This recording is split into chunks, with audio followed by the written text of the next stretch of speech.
Let me turn now to Kathy Davidson from Pre-Construct, who I think is coming up next, yes, moving towards the front. Kathy, you're going to visit another site that was pretty well known, this time in the city, as it used to be called the GPO site, I think, all those hundreds of years ago. And of course, it caused quite a stir when those long buildings or structures interpreted as sort of strip buildings actually turned up. You've been working around the edges, I think, now? Yeah, we were left a little slither to excavate, but there was a lot in that slither. I'm sure there was, and you're going to tell us about it now. So, absolutely. Kathy, thank you. There's your microphone. There's a pointer if you want to use it. Is this the laser? Okay, thank you. Thank you very much. I'll describe. Okay, yeah, I'll use that. Hello, everyone. For those that don't know me, I am Kathy Davidson. I'm the supervisor at PCA. Oh, sorry, the screen went off there. I'm not very good with technology, so hopefully this all works. And I had the honour of leading the excavations recently at what we called Newgate Street, which was formerly the GPO site.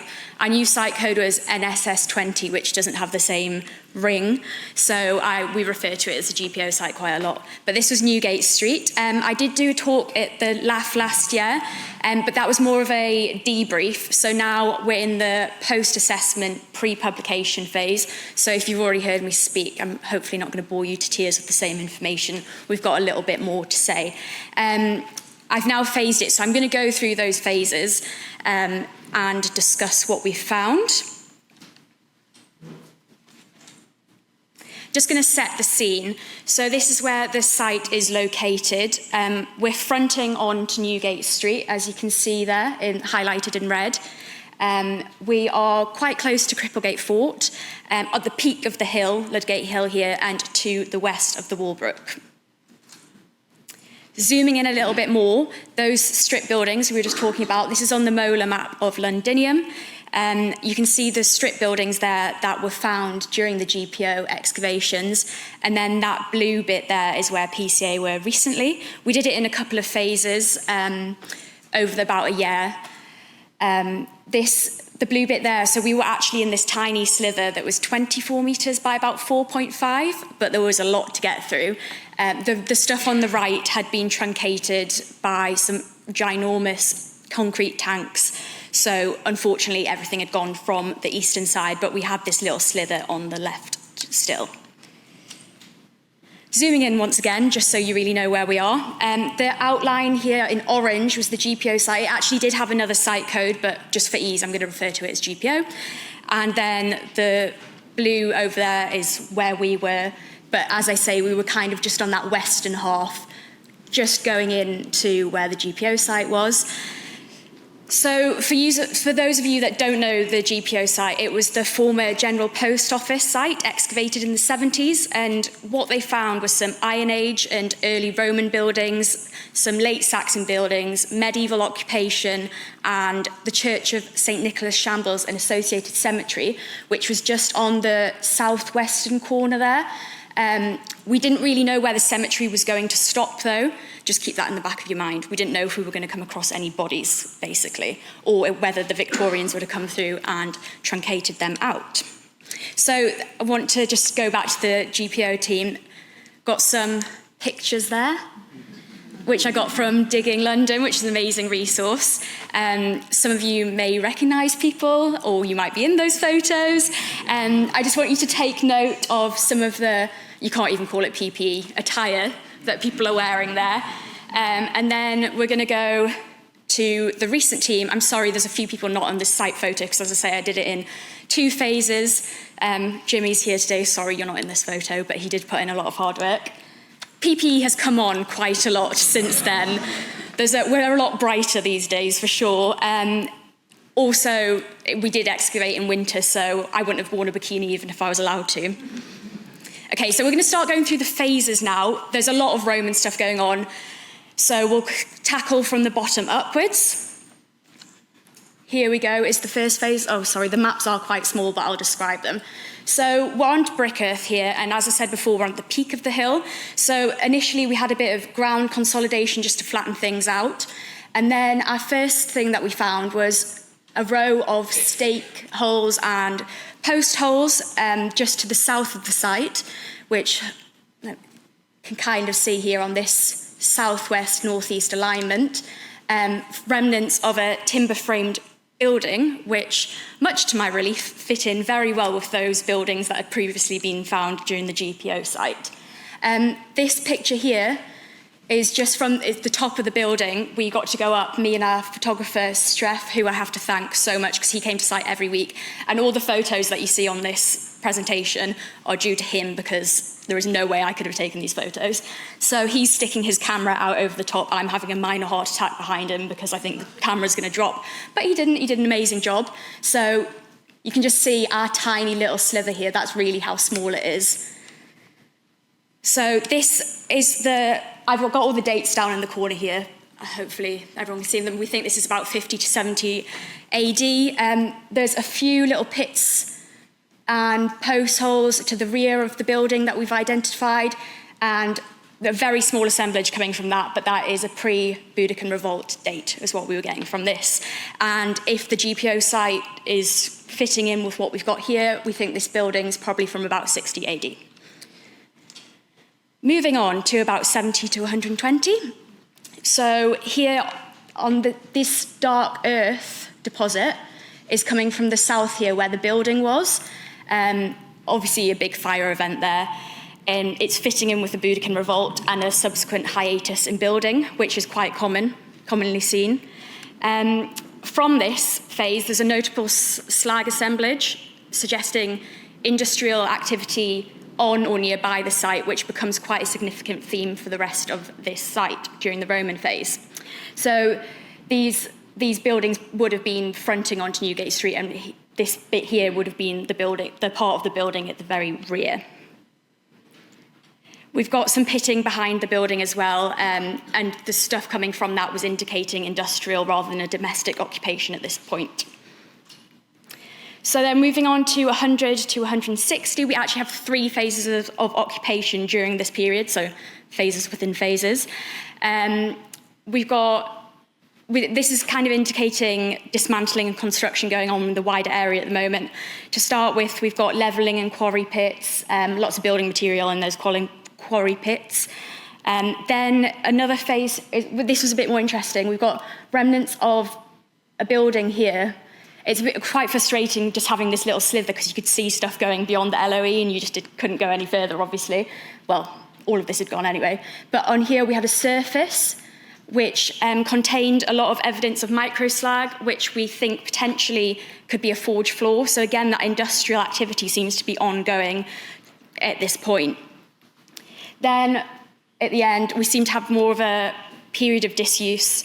So other sites seem to recover quite quickly from the Hadrianic fire, which happened at some point during this phase. We think probably here. But this site doesn't seem to show this, which is quite interesting in itself. Moving on, 160 to 250 AD. So by this point, the site is starting to look like a bit of Swiss cheese. Lots of pits going on, heavy pitting, especially in the centre. Again, more industrial waste coming up. At this point, the GPO site, which is, imagine it's here, has the exact same thing, lots of intercutting pits behind the building, so that's tying in quite nicely. And this is demonstrating now there is an uptake in activity after the Hadrianic fire on this site. This actually got a bit interesting here. It was all interesting, but this got more interesting. 250 to 300. We had more site-wide levelling. But here on the corner, we have evidence of a building. As you can see, it's on that same sort of alignment where that would have been going down to front on to Newgate Street. We've got parts of the building here. That's that corner up in the right there. So this is probably the rear of a building that would have run under the western LOE, which is now a road, so it's probably still in situ underneath there. From this building here, from an internal surface, we were getting stuff like hairpins, suggesting a more domestic part of the building, which would then fit in with that commercial at the front, domestic at the back setting. We also had some pits during this phase. The ones to the south seemed to be more domestic, whereas the ones to the rear potentially could have been commercial due to the bone found there. We think maybe suggesting a craft industry or a butchery nearby. On to the final phase of Roman occupation. More pitting. You're kind of getting the idea now, this site was heavily pitted. We have a circular building in the structure in the middle here, which is quite interesting because there was 2 circular buildings found on the GPO site, but I think they were from the 1st and 3rd phase. We're now into the 4th century, so you wouldn't really expect to find that at this point.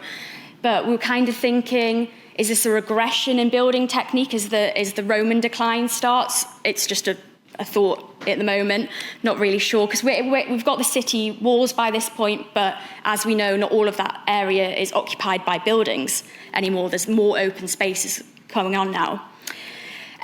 Within all these pits here, there's a lot of building material which is representative of the building dismantling that's going on within the wider vicinity at this point. And all of that industrial evidence that I've mentioned in the earlier phases has completely ceased by this point. Medieval. We had that classic dark earth that you find all over the city at this point. But until the Norman conquest, we didn't find anything on this site. But they came back and dug some more pits. We had a lot of pits on this site. So the GPO site had similar pits, and the church that I mentioned before had those predating the church, whereas we think potentially our pits were maybe at the same time because we were finding stuff like medieval pegs suggesting they might have been open as the construction was happening. It then had more dark earth sealing them, so maybe once the construction had finished, they sealed up those pits. But obviously we've lost that relationship, so I'm not entirely sure what happened there. Another notable feature from this phase is this flint-lined well here. This was in the very north of the site. So this actually fell within the Greyfriars Priory precinct. I think the limit of that was about 1/3 of the way down our site. So this was probably in use until the time of the dissolution. However, the fill was a little bit disappointing from dating sense, as they'd obviously truncated the top of the well at some point in the post-medieval period and just put their excess flint down the well. So it wasn't anything accurate to go by. On to post-medieval. This, you can see in the top right here, that is the flint-lined well full of flint. We have evidence of a 17th century building here using this as a base, the flint as a base. We had a 18th century brick-lined cesspit in about the centre of the site. And like so much of the city, our good friends, the Victorians, came along and heavily truncated things and put in their basements. So we've got evidence of their basements running horizontally across the site. Luckily, they've just taken out a lot of post-med stuff. We've still lost information, obviously, but at least it didn't get any deeper down. And moving on to the final phase of this site, it's quite an unusual phase, has to be said. I've never phased anything like this before. But we've got the archaeology of archaeology. So here we've got 2 test pits, which I think we can safely say belong to the DUA. We found a label here, which had been filled in, and we had this really wonderful, I'm sorry, the pictures don't do it justice, but the drawing was immaculate. It was so beautiful. It's obviously been torn and chucked away, but amazing work. And I didn't take a picture, but there was quite a few Sainsbury's beer cans down there as well, but I didn't retain that. So it was just a really nice, like, full circle moment. Realising, really hitting home who'd been here before. It was really nice. We probably all got more excited about this than a lot of the archaeology, to be honest. We couldn't believe it. I rang up my project manager and he was like, "Are you sure it says DUA?" And I'm like, "Yeah, definitely." So I'm now going to show you just a few of the finds from site. Obviously, we had so many, mainly Roman, but I've just picked out a few of my favourite. So here we've got a counter, maybe a games counter, a brooch, hairpin, and 2 seal boxes.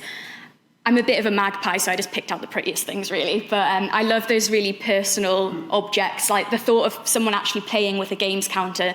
I love finding stuff like that. We've then got a bone or ivory handle, which is really lovely. This bead, obviously it's not to scale, it's not huge, but it's really beautiful. I love it. I find it quite crazy. It's something that I would wear today. Like, the style doesn't seem to have gone out of fashion in certain things. And then here we've got a stamped tile, which is a very rare type of tile, and one of the only other examples we found in the country was from the GPO site. And then finally, on to my favourite find. Maybe? There we go. This is a repaired dolium, which is, you can see the lead brackets there joining it. So pottery vessel repair is quite rare in general in Roman Britain, but we think this is the only example of a repaired dolium in Roman Britain so far. Feel free to correct me if we're wrong, but we think that at the moment. There are examples in Italy, but none have been found in Britain so far, so that's quite nice to have a first on the site. Then we had one final surprise when we thought it was all over. We were off site, and I get a call saying we found a well. So I go back to site, and I was like, why is everyone kicking up such a fuss about this well? Because it was full of bone. So, you know how I mentioned we didn't know if we were going to find any burials before? Turns out they were all down a well. 2.2 metres, completely full to the brim of human bone. And me and my colleague picked them all out by hand, filling 24 bags full to the brim. We physically could not carry them out. We had to get a digger to do it. And it was one of those classic things. All the construction workers couldn't care about what we'd been digging the entire time, but as soon as there was bones, everyone's down there super interested. And I was like, we had Roman buildings, but they just didn't care. So that was our last surprise. Then it really was all over. And just going to finish with some pictures, some candid pictures from site. I quite like this one on the left because it's quite similar to one from the 70s with St. Paul's. 3 minutes, okay? Yeah. With St. Paul's in the background, and this picture again on the left is just some supervisor life up quite nicely. I'm just stood there watching everyone else dig. But it was a really wonderful site, and I feel really honoured to have been able to lead the team and lucky to have dug such an amazing site. And I'm really excited to move on to publication, and hopefully they'll let me into Lark so I can get some of the GPO stuff out and we can really compare things in detail. And I might have some more information at some point. That's it.